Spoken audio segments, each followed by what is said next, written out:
Pues queremos agradecerles a todos los presentes por acompañarnos en esta tarde.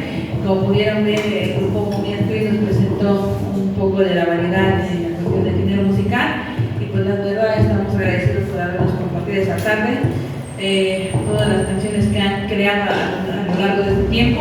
Ojalá que les haya gustado esta interpretación de lo que hicieron los chicos en esta tarde. Pues el Centro Cultural José Agustín Arrieta les agradece mucho su asistencia, su participación, y muchas gracias Pepe, Lili y Beto por estar con nosotros esta tarde. Aprovechando, habíamos comentado al principio que también hay un libro que se está también poniendo a la venta en la parte de afuera por si alguien quiere adquirirlo.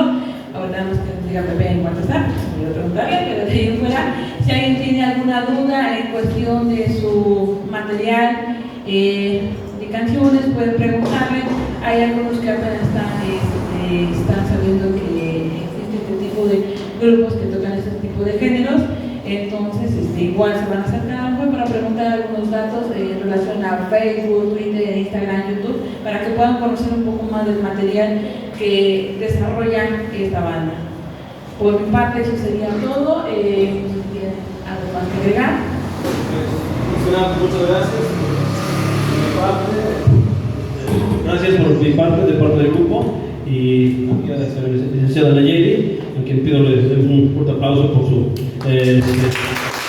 las facilidades que nos dio para la realización de este evento. Y agradecer a todos ustedes que nos acompañaron esta tarde, con la que les haya gustado sus canciones. Bueno, en la parte de afuera están los libros y bueno, pues sí, están a buen precio. Muchas gracias, buenas tardes.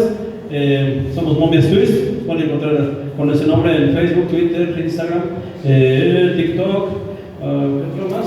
YouTube. Así nos pueden encontrar como las Momia Twist. Gracias, buenas tardes.